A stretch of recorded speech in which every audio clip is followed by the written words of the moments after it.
आदाब नाजरीन, आप देख रहे हैं INN न्यूज़। मैं हूं शौकत अली सूफ़ी। पेश है आज दिन भर की कुछ अहम खबरें। सुप्रीम कोर्ट ने एक अहम फैसला सुनाते हुए कहा कि हाई कोर्ट की इजाज़त के बगैर अरकान पार्लियामेंट और अरकान असम्बली के खिलाफ चल रहे फौजदारी मुकदमात वापस नहीं लिए जाएंगे। अदालत उज़्मा ने कहा कि रियासती हुकूमतें मुतल्लिका हाई कोर्ट की इजाज़त के बगैर मुकदमात वापस नहीं ले सकती हैं। हाई कोर्ट हाल ही में केरला के मामले में सुप्रीम कोर्ट के फैसले की बुनियाद पर फैसला देंगी। अदालत ने मजीद कहा कि तमाम हाई कोर्टों के रजिस्ट्रार जनरल अपने चीफ जस्टिस को अरकान पार्लियामेंट और अरकान असम्बली के खिलाफ ज़ेर समात तस्वीर की इतला फराहम करेंगे। CBI अदालत और दीगर अदालतें अरकान पार्लियामेंट और अरकान असम्बली के खिलाफ फौजदारी मुकदमात के तस्वीर की निगरानी के लिए सुप्रीम कोर्ट स्पेशल बेंच तश्कील देगी। सुप्रीम कोर्ट ने अरकान पार्लियामेंट और अरकान असम्बली के खिलाफ ज़ेर गौर मामलों पर स्टेटस रिपोर्ट दाखिल न करने पर मरकज़ी हुकूमत से नाराज़गी का इजहार किया है। चीफ जस्टिस NV रमना ने कहा कि हमने शुरू से ही मरकज़ से अर्ज़ किया था कि वो अरकान पार्लियामेंट और अरकान असम्बली के ताल्लुक़ से ज़ेर समात मामलों पर संजीदा हों, लेकिन मरकज़ी हुकूमत की तरफ से कुछ नहीं किया गया। ED की स्टेटस रिपोर्ट अखबार में छपने पर नाराज़गी जाहिर की। सुप्रीम कोर्ट ने CBI को स्टेटस रिपोर्ट दाखिल करने के लिए आखिरी मौका फराहम किया है। अदालत ने 2 हफ्तों के अंदर रिपोर्ट दाखिल करने को कहा है। सुप्रीम कोर्ट ने मुल्क की तमाम सियासी जमातों को अहम हिदायत जारी की हैं। सुप्रीम कोर्ट ने सियासी जमातों को वाज़ेह किया कि इलेक्शन लड़ने के लिए किसी उम्मीदवार का इंतखाब करने के 48 घंटे के अंदर उस उम्मीदवार का मुजरिमाना रिकॉर्ड जारी किया जाए। सुप्रीम कोर्ट की बेंच जो जस्टिस RF नरीमन और जस्टिस BR गोगोई पर मुश्तमिल थी ने आज सियासी जमातों को यह हिदायत जारी की। सुप्रीम कोर्ट ने गुज़िश्ता 13 फरवरी को दिया गया अपना फैसला तब्दील किया है। बिहार असम्बली इंतखाबात के दौरान सुप्रीम कोर्ट ने इस सिलसिले में एक फ़ैसला दिया था। साबिक़ फ़ैसले के मुताबिक तमाम मुजरिम उम्मीदवार को ही अपना इंतखाब मुकम्मल होने के 48 घंटों के अंदर या कागजात नामजदगी दाखिल करने की पहली तारीख से 2 हफ्तों तक मुजरिमाना रिकॉर्ड पेश करना था, लेकिन अब यह काम सियासी जमातों को दिया गया है। ताहम सुप्रीम कोर्ट ने आज के ताज़ा फैसले में वाज़ेह किया है कि पार्टी को अपने उम्मीदवार के मुजरिमाना रिकॉर्ड जारी करने होंगे। अदालत ने यह अहकामात उन दरखास्तों पर समाअत के दौरान जारी किया जिन्होंने उम्मीदवारों के मुजरिमाना रिकॉर्ड ज़ाहिर न करने वाली सियासी जमातों की शनाख्त मनसूख करने की दरख्वास्त की थी। रियासती वज़ीर पंचायत राज एराबली दयाकर राव ने मंगल को अहदेदारों को हिदायत दी कि आसरा पेंशन को 3 दिन में तकसीम कर दें। ये अहकामात उन्होंने रियासती हुकूमत की जानिब से आसरा पेंशन की हद उम्र 60 साल से कम करके 57 साल करने के बाद जारी किए। एराबली दयाकर राव ने अहदेदारों के साथ एक मीटिंग करके उन्हें हिदायत दी कि आसरा पेंशन के इस्तेफादा कुनिंदगान की उम्र को 57 बरस कर देने के बाद इन इक़दामात को यकीनी बनाएं जिसके तहत ज़्यादा से ज़्यादा लोगों को फ़ायदा हो। इसके साथ उन्होंने ये भी कहा कि इस्तेफादा कुनिंदगान की शनाख्त को साफ़ और शफाफ तरीके से तरतीब दिया जाए और इस पेंशन की 3 दिन में तकसीम अमल में लाएँ। इसके अलावा उन्होंने अहदेदारों को हुक्म दिया कि महकमे पंचायत और देही तरक्की के मुलाजमीन की तरक्की के इक़दामात को तेज़ी से रूबामल लाया जाए। उन्होंने कहा कि इंजीनियरिंग विंग में तमाम मुस्तहक़ इंजीनियर्स को भी तरक्की दी जाए। उन्होंने कहा कि हालिया तेज़ बारिश से ख़राब हो गई सड़कों का मुआयना करें और एक रिपोर्ट दें और इस बात को यकीनी बनाएं कि सड़कें बार बार ख़राब ना हों। गवर्नमेंट विप गवाला बालराजू ने सदर तेलंगाना प्रदेश कांग्रेस कमेटी रेवंत रेड्डी को वार्निंग देते हुए कहा कि वह दलित बंधु स्कीम पर अपनी ज़बान बंद रखें, वरना रियासत का दलित तबका रेवंत रेड्डी और कांग्रेस पार्टी को ऐसा सबक सिखाएगा कि वो अपनी सियासी हैसियत भूल जाएंगे। बालका सुमन आज INN से बात करते हुए वज़ीर आला चंद्रशेखर पर किए गए रकीक हमलों की मजम्मत की और रेवंत रेड्डी को चैलेंज किया कि वो दलित बंधु स्कीम पर अवाम के दरमियान में आए। PCC प्रेसिडेंट बनने के बाद उनका ताकत बताने के लिए जो मीटिंग्स लगाते जा रहे, ये मीटिंगों से कुछ होने वाला नहीं है। आज मैं रेवंत रेड्डी को वार्निंग दे रहा हूँ, अगर आप शराफत से रहे तो ठीक रहेगा, मगर जिधर भी जाते दलितों का नाम लेते, आदिवासियों का नाम लेते, बंजारा लोगों का नाम लेते, मगर आपका टारगेट क्या है वो बहुत खुला खुला बताए सो है आप। सिर्फ ये राज को, तेलंगाना स्टेट को पालने का सिर्फ रेवंत रेड्डी को ही हक है बोल के जो बातें करें आप, वो सब चीज़ों को दिल में रख के चल रहे अवाम। आपके पार्टी के लोग भी, लीडर्स भी वही चीज़ को अंदर रख के जो बद पीछे जो बात कर रहे अवाम को मालूम है, वो लोगों को मालूम है। शायद आपको नहीं मालूम होगा मगर सबक सिखाएंगे आपको ज़रूर। अगर आप पीसीसी के प्रेसिडेंट के पोस्ट में रहने के बाद आके हुजूराबाद इलेक्शन में आके कुछ कौन से भी एक मंडल को इंचार्ज लेके आपका ताकत क्या है बताओ। अगर ये दलित बंधु होना है नहीं होना है वो चीज़ को एक चर्चा लगाएंगे अपने अपन अवाम में, लोगों में चर्चा रखने के बाद जो रिजल्ट आती, जो जिसको दुआ करते वो लोग पक्का लीडर है, वो लोगों का पार्टी अवाम को ज़रूरत रहती। अगर हार गए, हम हार गए तो मैं रिज़ाइन करने को तैयार हूँ। अगर कांग्रेस पार्टी हार गई तो रेवंत रेड्डी आप तैयार है क्या बोलने का, बोलना ज़रूरी है। मगर जो आप मुंह को जो आता वो बात करते गए, केसीआर साहब को जैसा सन्नासी बोले हम बड़वे बोल रहे, अरे यूजलेस फेलो बोल रहे हम लोग भी। हमारे को भी आती बात करने का तमीज़, हमारे को भी है। अगर आप अच्छा बात करेंगे तो हम भी अच्छा बात करेंगे, अगर आप बुरे बात करेंगे तो उससे ज़्यादा भी बात करने को होता हमारे को। मगर हम एक रेस्पेक्टेबल पोजीशन में एक एमएलए, एक लीडर के नाते रहने के बाद हमारे को वैसे लैंग्वेज इस्तेमाल करने को थोड़ा हम लोग सोच रहे। अगर वो चीज़ को बाजू लगाए तो आपसे ज़्यादा बात। ग्रेटर हैदराबाद म्यूनिसिपल कॉरपोरेशन के साबिक डिप्टी मेयर और कांग्रेस से सीनियर कायद राजकुमार की हार्ट अटैक से मौत हो गई। उनकी उम्र 58 साल थी। वो गुज़िश्ता 3 दहों से कांग्रेस से वाबस्ता थे। राजकुमार शहर के कवाड़ीगुड़ा डिवीज़न से नुमाइंदगी करते थे और वो 3 साल के लिए डिप्टी मेयर रहे। राजकुमार की अचानक मौत पर तेलंगाना पीसीसी सदर रेवंत रेड्डी, साबिक सदर उत्तम कुमार रेड्डी, कांग्रेस कायदीन मोहम्मद अली शब्बीर, वाजिद हुसैन, साबिक कारपोरेटर और दीगर ने अफसोस का इजहार किया। हुजूराबाद हल्के असम्बली में दलित बंधु स्कीम को रूबमल लाने के सिलसिले में हुकूमत की जानिब से 500 करोड़ रुपए मंजूर करने पर दूसरे रोज़ भी दलित तबकात के अफराद ने जश्न मनाते हुए बड़े पैमाने पर आतिशबाजी की और वज़ीर आला के चंद्रशेखर राव की फ़ोटो को दूध से नहलाने के अलावा आपस में मिठाइयाँ तकसीम की और एक दूसरे को मुबारकबाद पेश की। साबिक वज़ीर और रुकन असम्बली जोगी रामन्ना ने रेवंत रेड्डी की जानिब से वज़ीर आला के चंद्रशेखर राव पर लगाए गए इल्ज़ामात को मुस्तरद करते हुए बताया कि रेवंत रेड्डी रियासत की तारीख से नाबलद हैं, क्योंकि कांग्रेस और दौर इख्तिदार में दलितों पर जुल्म और सितम किया जाता था। लेकिन तेलंगाना की तश्कील के बाद वज़ीर आला के चंद्रशेखर राव ने दलितों की तरक्की के लिए इक़दाम किए और टीआरएस के दौर में दलितों के साथ इंसाफ किया गया। उन्होंने बताया कि कांग्रेस का कल्चर धोखा देना है, ना कि टीआरएस का।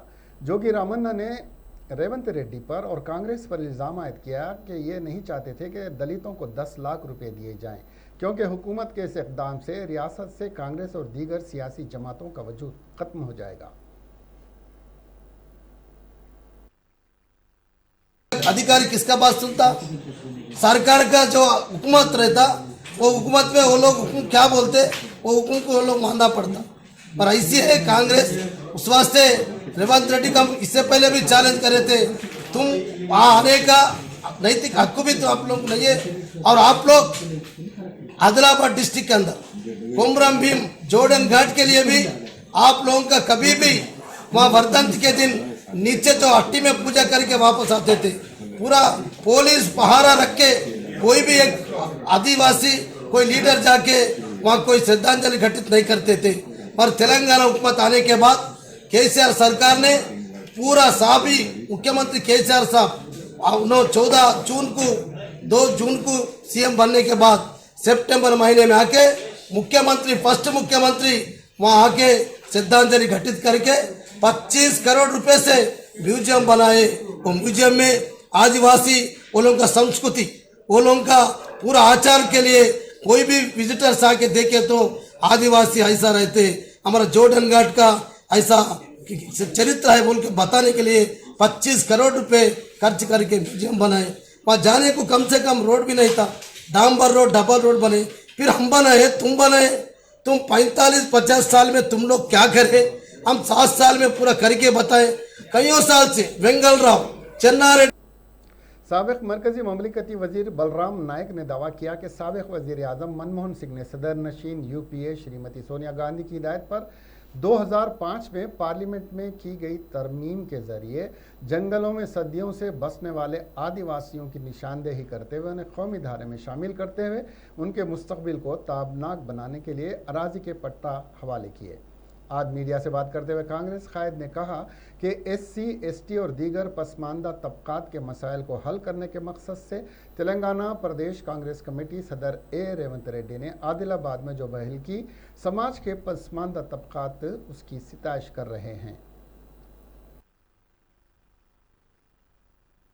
जिनके आशीष से और राहुल गांधी के आदेश से रेवंत रेड्डी ने तेलंगाना ने एक सभा लगा गया है। वो सभा को आदिवासी लोग, ट्राइबल लोग, जो नीचे OBC लोग, पूरे साथ रह के गरीब लोग एक सभा लगाए।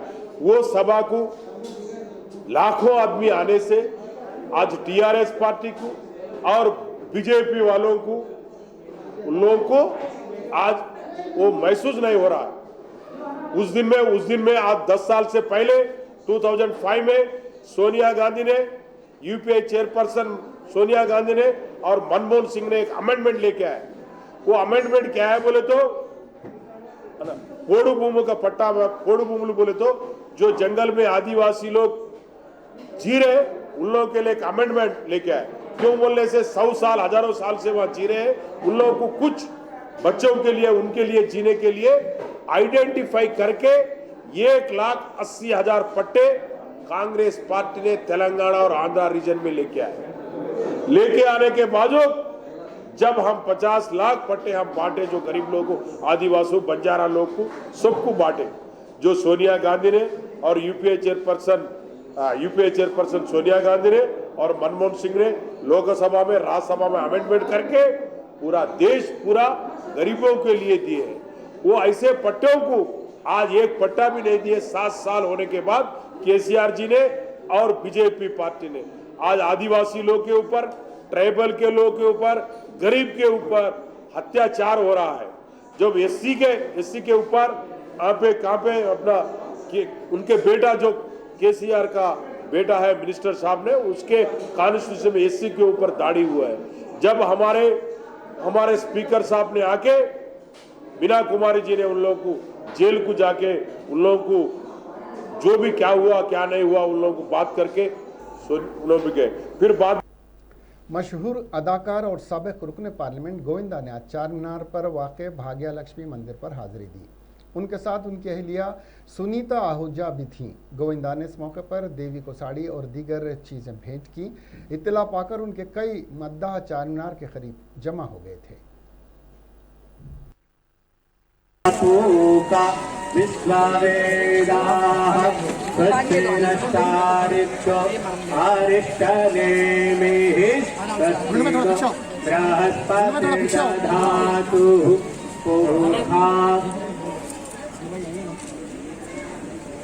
हरि ओम महस्ते। गोविंदा सर थोड़ा सा गोविंदा जी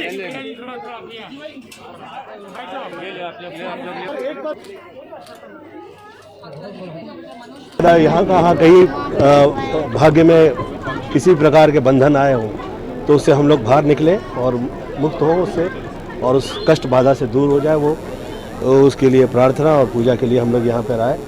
और मैं उन सभी माताओं की प्रार्थना करता हूँ, ख़ास तौर पे मेरी माता जी आदरणीय निर्मला देवी जी, और जो गायत्री माँ की उपासना की और सास के रूप में मुझे सावित्री माँ की सेवा का अवसर प्रदान किया, तो मैं बहुत बहुत धन्यवाद देता हूँ सब माताओं का।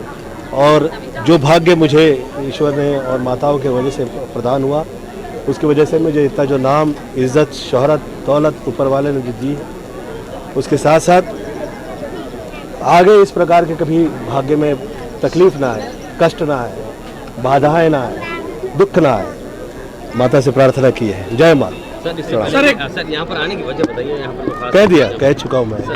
सर एक मीडिया के साथ सेल्फी रहती सर, नई फिल्म आने वाली है अभी मैं जल्दी से फिल्में एक्सेप्ट नहीं करता हूँ।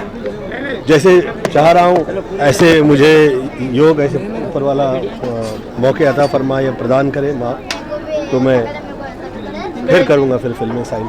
ऐसा लग रहा है आपको? सर बहुत अच्छे यहाँ मैं इतनी यहाँ पर हिट फिल्में दी हैं कि वाईएसआर तेलंगाना पार्टी की सरबराह वाईएस शर्मिला हर मंगल के दिन बेरोजगार नौजवानों को मुलाजिमत फराहम करने हुकूमत से मुतालबा करते हुए एक रोज़ा भूख हड़ताल कर रही हैं। गुज़िश्ता हफ्ते रियासत तेलंगाना की मक़लूआ जायदादों की भर्ती से मुताल्लिक़ नोटिफिकेशन की अदम इजराई से दिल बर्दाश्ता शब्बीर नामी एक नौजवान ने ट्रेन के नीचे आकर खुदकशी कर ली थी। इस मौके पर वाईएस शर्मिला ने सबसे पहले शब्बीर के अफराद ख़ानदान से मुलाकात करते हुए ताज़ियत पेश की। बाद अज़ां उस मुकाम पर एक रोज़ा भूख हड़ताल का उन्होंने आगाज़ किया। उन्होंने कहा कि हुकूमत फौरी 1,90,000 मक़लूआ जायदादों को पुर करें। उन्होंने नौजवानों से अपील की कि वो खुदकशी ना करें।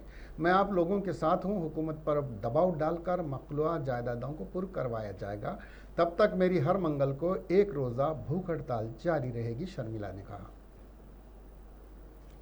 टीआरएस रुकन असेंबली जीवन रेड्डी ने मीडिया से बात करते हुए रेवंत रेड्डी की जानिब से वज़ीर आला के चंद्रशेखर राव पर की जाने वाली तनकीद और इल्ज़ामात पर बरहमी का इजहार करते हुए बताया कि रेवंत रेड्डी जैसे धोखाबाज जिन पर नोट बराए वोट के मामलों पर मुकदमे का सामना है, उन्हें केसीआर के खिलाफ बात करने का कोई अखलाकी हक नहीं है।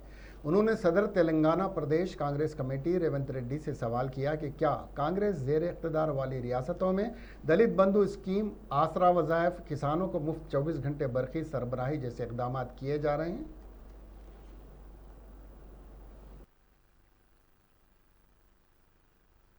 बिल्ली हज यात्रा गए सो ऐसा बात कर रहे कल वो रेवंत रेड्डी, उन्होंने बात कर रहे टीआरएस पार्टी में करप्शन एलिगेशंस, मुख्यमंत्री की मरा देते हटा देते बोल रहा। अभी मैं बोल रहा ये father of the corruption Congress party है। ये पेंटर रेड्डी है पीसीसी प्रेसिडेंट यहाँ की। पहला इसका जिंदगी चालू हो गया वॉल के ऊपर पेंटिंग डालने में। पेंटर रेड्डी यहाँ आज जुबली हिल्स में बड़ा कर रहे के पीसीसी प्रेसिडेंट बन के ब्लैकमेल का ब्रांड एम्बेसडर बन गया। इससे पहला उसका office care of address jubilee hills में था, अभी गांधी भवन को ट्रांसफर हो गया ऑफिस, वहां पे ब्लैकमेलर का ब्रांड एम्बेसडर बन गया। इन्हों कर रहे तेलंगाना पीसीसी प्रेसिडेंट बनने के बाद में पीसीसी प्रेसिडेंट बनने के बाद में cutting, fitting, setting and collection ये धंधा शुरू हो गया उसका।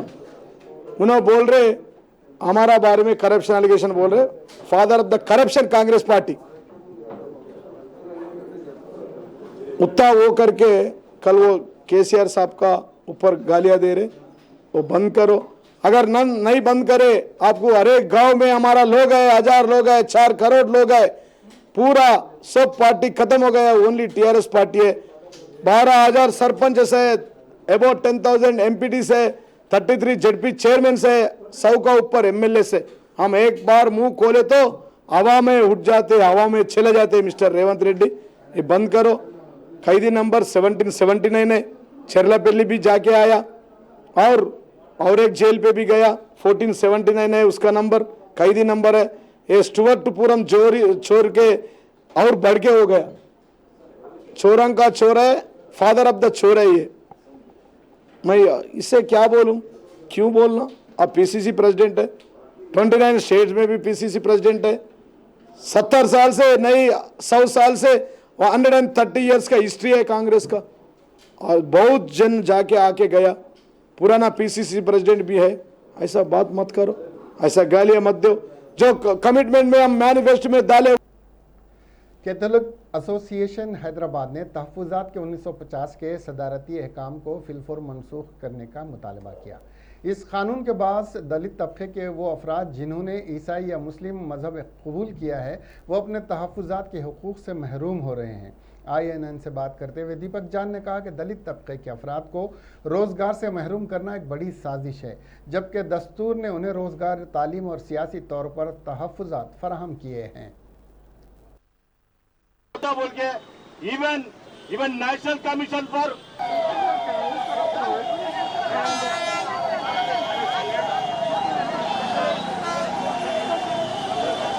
I'm very happy to see so many people gathered here for this cause, and we need a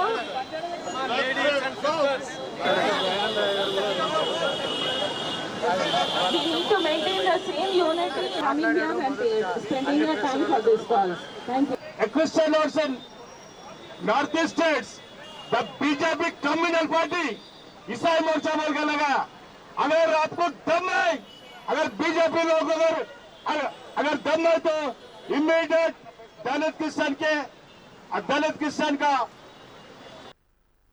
मेरा नाम दीपक जॉन है और मैं जो कैथोलिक एसोसिएशन ऑफ हैदराबाद का PRO हूँ, पब्लिक रिलेशंस ऑफिसर। यहाँ पे हम दलित क्रिश्चियंस और दलित मुस्लिम्स इसलिए इकट्ठा हुए हैं, हम हमारी जो मांग है यहाँ पे रख रहे हैं कि जो 1950 का जो प्रेसिडेंशियल ऑर्डर है, जिसमें ये कहा जाता है कि जो रिजर्वेशन है, जो दलित रिजर्वेशन है, वो सिर्फ हिंदू के लिए है। इससे क्या हुआ है कि जो दलित पारसी, जैन, बुद्धिस्ट है, सिख्स है, उनको दलित रिजर्वेशन मिल रहा है, बट जो दलित क्रिश्चियंस है और दलित मुस्लिम्स है, उनको रिजर्वेशन नहीं मिल रहा है। ये कहाँ का इंसाफ है? हमारी ये मांग है कि ये जो 1950 का जो प्रेसिडेंशियल ऑर्डर है, इसको इमीडिएटली तुरंत इसको रद्द करे, इसको रद्द करे। और हमारा ये डिमांड है कि जो मुस्लिम्स और दलित है और जो क्रिश्चियन दलित है, उनको इससे क्या होगा कि उनको जॉब्स में, गवर्नमेंट जॉब्स में उनको बेनिफिट होगा, उनको एजुकेशनल इंस्टीट्यूट्स में बेनिफिट होगा, उनको इंजीनियर बनने में बेनिफिट होगा, डॉक्टर बनने में बेनिफिट होगा, आगे नौकरी मिलने में भी बेनिफिट होगा। आज का दिन में ये हो रहा है कि जो दलित क्रिश्चियंस और दलित जो मुस्लिम्स है, रिजर्वेशन नहीं मिल रहा है, इसके लिए उनके पास जॉब्स नहीं मिल रहा है। तो कैथोलिक एसोसिएशन ऑफ हैदराबाद के तरफ से और national commission of Dalit Christians के तरफ से हम ये डिमांड करते हैं कि जो 1950 का प्रेसिडेंशियल ऑर्डर है वो इमीडिएटली रद्द करे। Thank you. मेरा नाम दीपक जॉन है और मैं जो कैथोलिक एसोसिएशन ऑफ हैदराबाद का PRO हूँ, पब्लिक रिलेशंस ऑफिसर। यहाँ पे हम दलित क्रिश्चियंस और दलित मुस्लिम्स इसलिए इकट्ठा हुए हैं, हम हमारी जो मांग है यहाँ पे रख रहे हैं कि जो 1950 का जो प्रेसिडेंशियल ऑर्डर है, जिसमें ये कहा जाता है कि जो रिजर्वेशन है। टीआरएस रुकने असम्बली बालका सुमन ने हुजूराबाद में जलसे आम को मुखातिब करते हुए वजीर आला के चंद्रशेखर राव को अम्बेडकर जैसा कायद करार देते हुए बताया कि जिस तरह बाबा साहब अम्बेडकर ने दलितों की तरक्की के लिए जो ख्वाब देखा था, उसे वजीर आला के चंद्रशेखर राव पूरा कर रहे हैं। उन्होंने बताया कि 2001 में टीआरएस की तश्कील के बाद सदर टीआरएस के चंद्रशेखर राव ने दलितों के साथ इजलास मुनक्किद करते हुए जो वादे किए थे, उसे आज पूरा करते हुए दलित बंधु स्कीम के तहत फी खानदान 10 लाख रुपए अदा कर रहे हैं, जो मुल्क भर में मिसाली इकदाम है। और इस इकदाम से कांग्रेस और बीजेपी बौखलाहट का शिकार हो गए हैं।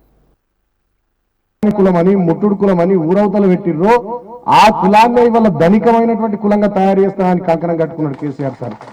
దళితులంటే ధనికులు అనేటటువంటి దిశగా ఈ కులాన్ని నేను ముందరకు తీసుకుపోతానని చెప్పి కంకణం కట్టుకున్నాడు కేసీఆర్ గారు. ఇన్ని రోజులు ఎవరు మాట్లాడలే. 77-78 ఏళ్ళు అయింది భారతదేశానికి స్వతంత్రం వచ్చి. పట్టించుకున్నాడా ఎవడన్నా దళితుల్ని? ఇవాళ ఒక్కొక్కరికి నొత్తుంది, బాగా లేస్తుంది ఒక్కొక్కరికి. పట్టించుకున్నారా? మనం ముఖాలు చూస్తే ఎట్లా కనబడేవానికి మనుషులు లెక్క కనబడ్డాం మనం. బీజేపీకి కాంగ్రెస్ వానికి ఎట్లా కనబడ్డాం? మనం ముఖాలు చూస్తేనే మనకి ఓటు కనబడే. ఓట్లప్పుడే రావాలి, సంఘం పెద్ద మనిషిని సెట్ కింద కూర్చుని పెట్టాలి, ముట్టుకో, అందరితో మాట్లాడు, ఓట్లు గుద్దుపి. లేకపోతే మహిళా సంఘం వాళ్ళని కూర్చుండబెట్టాలి, జుట్టుకి ఇంత తీసుకో, ఓట్లు గుద్దుపి. గిది తప్ప ఆ కుటుంబం బాగుపడాలి, అక్కడ పిల్లలు బాగుపడాలి, అక్కడ ఆ వాడకట్లలో సీసీ రోడ్లు కావాలి, మోరులు కావాలి, ఇండ్లు లేని వాళ్ళకి ఇండ్లు కావాలి, అలా కరెంటు స్తంభాలు ఏంది, కరెంటు లైన్లు ఏంది, మంచి ఏంది, చెడ్డ ఏంది. మన వాడకట్ల గురించి ఎవరైనా ఆలోచించిర్రా? మన కుటుంబాల గురించి ఎవరైనా ఆలోచించిర్రా? ఇవాళ ముఖ్యమంత్రి గారు ఆలోచించేసరికి బీజేపీలకు వస్తుంది. మరి 18 నుంచి 20% ఉన్నటువంటి దళితులు చక్కగా లేకపోతే తెలంగాణ బంగారు తెలంగాణ అవుతుందా? బంగారు తెలంగాణ అంటే ఏంది? కేసీఆర్ కలలు కంటున్న బంగారు తెలంగాణ అంటే తెలంగాణలోని అన్ని కులాల వాళ్ళు, అన్ని వర్గాల వాళ్ళు, అన్ని మతాల వాళ్ళు సంతోషంతో। पुलिस ने एक शख्स को रेप और धोखाधड़ी के इल्ज़ाम में गिरफ्तार कर लिया है। मुलजिम की शनाख्त 28 साल मोहम्मद वसीम की हैसियत से हुई है, जो कामाटीपुरा उस्मान बाग हैदराबाद का रहने वाला है। पुलिस के मुताबिक मुलजिम ने 1 साल कबल इस खातून से दोस्ती की थी। ये खातून भी उसी दवाखाने में नर्स की हैसियत से काम कर रही थी जहां पर मुलजिम भी मुलाजिम है। उसने शादी का वादा करके और उसे शादी करने का यकीन दिलाकर उसके साथ कई बार ज़्यादती की। हाल ही में जब नर्स को पता चला कि वह हामिला हो गई है तो उसने शादी के लिए ज़ोर डाला और अपने हामिला होने की बात कही। यह जानकर वसीम अहमद उससे कतराने लगा और शादी के मामले को अल्तवा में डालने का लगा। ये समझते हुए कि उसके साथ धोखा किया गया है और उसकी इज्जत लूटी गई है, खातून पुलिस से रुजू हुई। पुलिस ने वसीम अहमद को के खिलाफ केस दर्ज करके उसे गिरफ्तार कर लिया और उसे अदालत में पेश किया, जहां पर उसे 14 दिन की तहवील में दे दिया गया। एक चौंका देने वाले वाक़े में जली हुई कार में एक खातून की लाश पाई गई, जो मेदक ज़िले के वेल्लुर्ती मंडल के गांव मंगलपर्ती के नवा में यह कार मंगल को मिली। बताया जा रहा है कि इस कार का मालिक मेदक की एक फिल्म थिएटर का मालिक है। कार के इंजन पर दर्ज नंबर की बुनियाद पर पुलिस ने तहकीकात की और मुसलसिल तहकीकात जारी हैं। डीएसपी किरण कुमार ने बताया कि बहुत जल्द खातियों को गिरफ्तार कर लिया जाएगा। डीएसपी किरण कुमार, सीआई स्वामी गौड़ और सीआई लिंगेश्वर राव और सीआई नारायणपेट ने इस जगह का मुआयना किया। मुतवफ़ी की शनाख्त होना अभी बाकी है। लाश को पोस्टमार्टम के लिए दवाखाना मुंतकिल कर दिया गया है। पुलिस को शुबा है कि मुलजिमों ने पहले कत्ल किया, फिर लाश को कार में डालकर आग लगा दी और वहां से फरार हो गए। तेलंगाना के ज़िले आदिलाबाद में शादी से इनकार पर एक लड़की ने अपने आशिक के मकान के सामने धरना दिया। तफसीलात के मुताबिक ज़िले के टोंकीना गांव की रहने वाली 24 साल लड़की 26 साल लड़के तिरुपति से मोहब्बत करती थी। ये दोनों शादी करना चाहते थे। हाल ही में तिरुपति को पुलिस कांस्टेबल की मुलाजिमत मिल गई, जिसके बाद उसने शादी से इनकार कर दिया। तिरुपति की शादी से इनकार के बाद लड़की ने उसके मकान के सामने धरना दिया और उससे इंसाफ का मुतालबा किया। लड़की के ख़ानदान वालों ने इस सिलसिले में पुलिस से लड़के के खिलाफ शिकायत की, जिसके बाद पुलिस ओहदेदारों ने तिरुपति की कामयाब काउंसलिंग की। वज़ीर आज़म नरेंद्र मोदी ने कहा है कि मुल्क में एशियाई शेरों की तादाद बतदरीज बढ़ती जा रही है और ये खुशी का मौजू है। वज़ीर आज़म ने आलमी टाइगर्स डे के मौके पर ट्विटर पर अपने पैगाम में शेरों के तहफ़्फ़ुज़ाती सिमत में जोश व खरोश के साथ काम करने वाले लोगों को मुबारकबाद भी दी है। मोदी ने कहा है कि वर्ल्ड टाइगर्स डे की अपनी शान है और वो शेरों की अपनी शान है और वो बहुत बहादुर होते हैं। हिंदुस्तान को एशियाई शेरों का ठिकाना होने पर फ़ख्र है। मैं आलमी यौम शेर यानी टाइगर्स डे के मौके पर उन तमाम लोगों को मुबारकबाद देता हूं जो जोश के साथ शेरों के तहफ़्फ़ुज़ के लिए काम कर रहे हैं। आपको जानकर खुशी होगी कि गुज़िश्ता चंद सालों में मुल्क में शेरों की तादाद में इजाफा हो रहा है। एक दीगर ट्वीट में उन्होंने कहा कि जब मैं गुजरात का वज़ीर आला था तो मुझे शेरों के लिए एक महफूज मस्कन को यकीनी बनाने का मौका मिला था। उस वक्त कई इक़दाम किए गए थे, जिनमें मुकामी बिरादरी और दुनिया की बेहतरीन रिवायत को शामिल किया गया, ताकि शेरों के लिए महफूज रिहाइशगाह को यकीनी बनाया जाए और सयाहत को भी फ़रोग़ मिले। शेरों के तहफ़्फ़ुज़ और उसके मुताल्लिक़ बेदारी फैलाने के लिए दुनिया के भर में 10 अगस्त यौम शेर यानी वर्ल्ड टाइगर्स डे के तौर पर मनाया जाता है।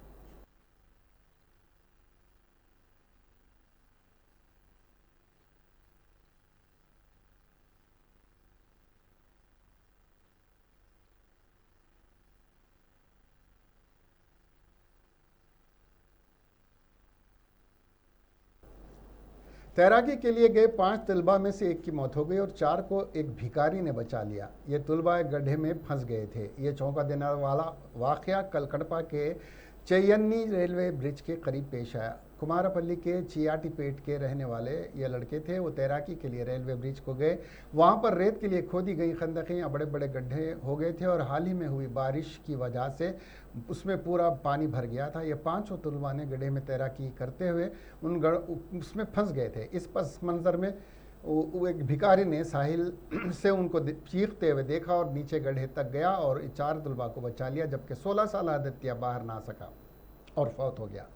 इतला पाकर पुलिस ने जाए वक़ू पर पहुंची। पुलिस ने वहां का मुआयना किया। मुत्तफ़ी तालिब इल्म के वालिद रमेश का इंतकाल कुछ अरसे पहले हो गया था। माँ शैलजा अपने अकलूते बेटे आदित्य की मौत पर सख्ते में आ गई है। इस भिखारी के इक़दाम पर हर कोई उसकी तारीफ़ कर रहा है और एक हकीकी हीरो की तरह उसका इस्तक़बाल किया जा रहा है और उसकी हिम्मत को सराहा जा रहा है, जिसने 4 तलबा को अपनी जान पर खेल कर उनकी जान बचाई। इसके साथ ही ये ख़बरें यहीं ख़त्म हुई। अब हमें दीजिए इजाज़त और देखते रहिए INN चैनल। खुदा हाफ़िज़।